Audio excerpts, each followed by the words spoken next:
जय हिंद दोस्तों। आज से हम लोग घटना चक्र का नया सीरीज स्टार्ट करने जा रहे हैं। तो इसका पहला चैप्टर है भारतीय इतिहास। और इतिहास में सबसे पहले हम लोग प्राचीन भारतीय इतिहास को देखेंगे। तो चलिए हम लोग स्टार्ट करते हैं वीडियो को, और आप लोग लास्ट तक बने रहिएगा। तो इसका पहला क्वेश्चन है, भारत में पशुपालन एवं कृषि के प्राचीनतम साक्ष्य मिले हैं। तो इसका राइट आंसर हो जाएगा ऑप्शन नंबर डी, मेहरगढ़।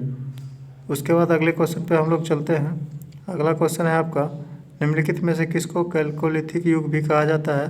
तो इसका राइट आंसर हो जाएगा ऑप्शन नंबर सी, ताम्र पाषाण युग को कैल्कोलिथिक युग भी कहा जाता है। तीसरा नंबर क्वेश्चन पे हम लोग चलते हैं, हड़प्पा में मिट्टी के बर्तनों पर सामान्यतः किस रंग का उपयोग हुआ था। तो इसका राइट आंसर हो जाएगा ऑप्शन नंबर ए, लाल रंग का उपयोग हुआ था। अगले क्वेश्चन पे हम लोग चलेंगे, सिंधु घाटी सभ्यता निम्नलिखित में से किस युग में पड़ता है। इसका राइट आंसर हो जाएगा आद्य ऐतिहासिक काल। आद्य ऐतिहासिक काल में सिंधु घाटी सभ्यता पड़ता है। पाँचवें नंबर क्वेश्चन पे हम लोग चलेंगे, सिंधु घाटी सभ्यता की सबसे महत्वपूर्ण विशेषता क्या है।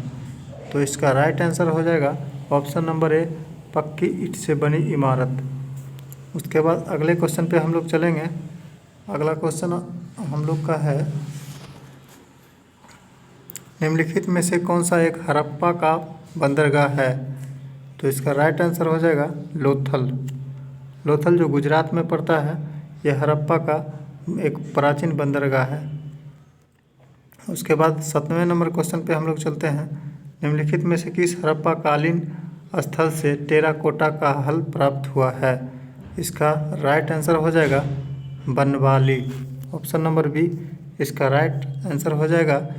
ये बनवाली जो है हरियाणा के फतेहाबाद ज़िले में स्थित है।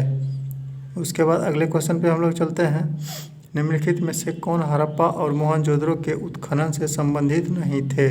तो इसका राइट आंसर हो जाएगा B A Smith, option number D. उसके बाद हम लोग अगले क्वेश्चन पे चलते हैं। अगला क्वेश्चन है, बोगाज कोई का महत्व इसलिए है कि ऑप्शन नंबर ए है, वहाँ जो अभिलेख प्राप्त हुए थे उसमें वैदिक देवी एवं देवताओं का वर्णन मिलता है। ऑप्शन नंबर बी है, मध्य एशिया एवं तिब्बत के बीच एक महत्वपूर्ण व्यापारिक केंद्र जाना जाता है। ऑप्शन नंबर सी है, वेद के मूल ग्रंथ की रचना यहीं हुई थी। ऑप्शन नंबर डी, उपयुक्त में से कोई भी नहीं। तो इसका राइट आंसर हो जाएगा ऑप्शन नंबर ए, वहाँ के जो अभिलेख प्राप्त हुए थे उनमें वैदिक देवी एवं देवताओं का वर्णन मिलता है, इसलिए बोगाज कोई प्रसिद्ध है। 10वें नंबर क्वेश्चन पे हम लोग चलते हैं। 10वां नंबर क्वेश्चन है, प्रसिद्ध 10 राजाओं का युद्ध किस नदी के तट पर लड़ा गया था। तो इसका राइट आंसर हो जाएगा पुरुषनी। पुरुषनी जिसे रावी वर्तमान में जानते हैं, इसी नदी पर 10 राजाओं का युद्ध लड़ा गया था। उसके बाद 11वें नंबर क्वेश्चन पे हम लोग चलते हैं, ऋग्वेद का कौन सा मंडल पूर्णतः सोम को समर्पित है।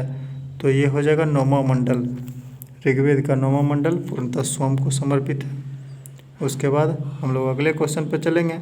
अगला क्वेश्चन है, ऋग्वेद संगीता का 9वां मंडल पूर्णतः किसको समर्पित है। तो इसका राइट आंसर हो जाएगा, अभी जस्ट देखे थे, सोम इस पेपर नामांकित देवता, ऑप्शन नंबर डी। उसके बाद 13वें क्वेश्चन पे हम लोग चलेंगे, गायत्री मंत्र किस पुस्तक में मिलता है। तो इसका राइट आंसर हो जाएगा ऑप्शन नंबर सी, ऋग्वेद।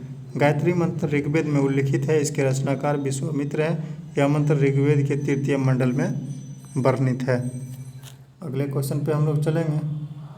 तो 14वां क्वेश्चन हम लोग के बीच है, महावीर स्वामी का जन्म कहाँ हुआ था। तो आप सभी लोग जानते ही होंगे, इसका राइट आंसर हो जाएगा ऑप्शन नंबर ए, कुंडलग्राम। उसके बाद हम लोग अगले क्वेश्चन पे चलेंगे। अगला क्वेश्चन हो जाएगा, महावीर जैन की मृत्यु निम्नलिखित में से किस नगर में हुई थी। इसका राइट आंसर हो जाएगा पावापुरी। पावापुरी जो राजगीर में पड़ता है, वहीं पे महावीर जैन की मृत्यु हो गई थी। उसके बाद अगले क्वेश्चन पे हम लोग चलेंगे, भगवान महावीर का प्रथम शिष्य था। तो इसका प्रथम शिष्य इनके दामाद ही थे, जिसका नाम जमाली था। अगले क्वेश्चन पे हम लोग चलेंगे। अगला क्वेश्चन, निम्नलिखित में से कौन से सबसे पूर्वकालिक जैन ग्रंथ कहलाता है? तो इसका राइट आंसर हो जाएगा 14 पूर्व। 18वें नंबर क्वेश्चन पे हम लोग चलते हैं। महात्मा बुद्ध ने अपना पहला धर्मचक्र परिवर्तन किस स्थान पर दिया था? तो इसका राइट आंसर हो जाएगा सारनाथ। उसके बाद हम लोग अगले क्वेश्चन पे चलेंगे। महात्मा बुद्ध का महापरिनिर्वाण कहाँ हुआ था? तो इसका राइट आंसर हो जाएगा कुशीनगर, जो उत्तर प्रदेश में पड़ता है। 20वें क्वेश्चन पे हम लोग चलते हैं। त्रिपिटक किसकी धार्मिक पुस्तक है?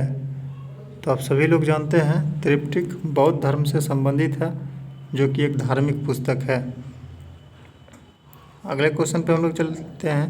निम्नलिखित में से कौन सी बात बौद्ध धर्म तथा जैन धर्म में समान नहीं है? तो इसका राइट आंसर हो जाएगा ऑप्शन नंबर सी, आत्मदमन।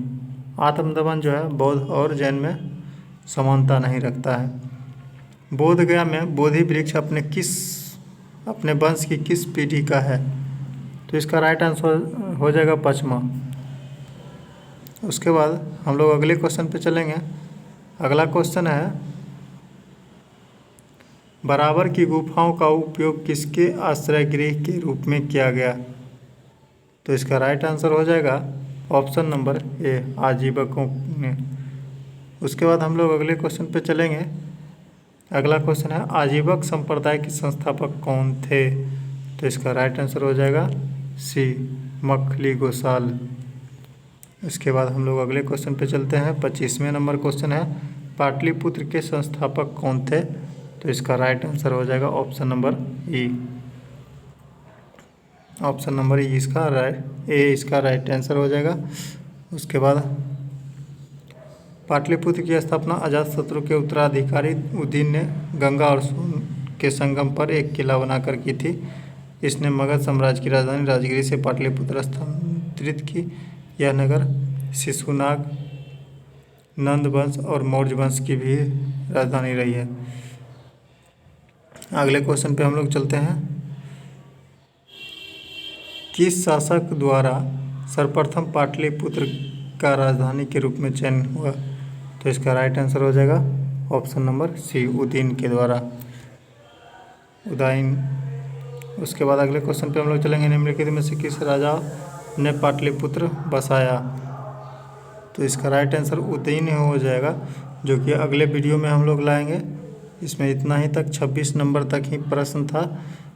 तो आप लोग लगातार देखते रहिएगा और चैनल को सब्सक्राइब कर लीजिएगा, ताकि सभी वीडियो का नोटिफिकेशन आप तक पहुंचता रहे।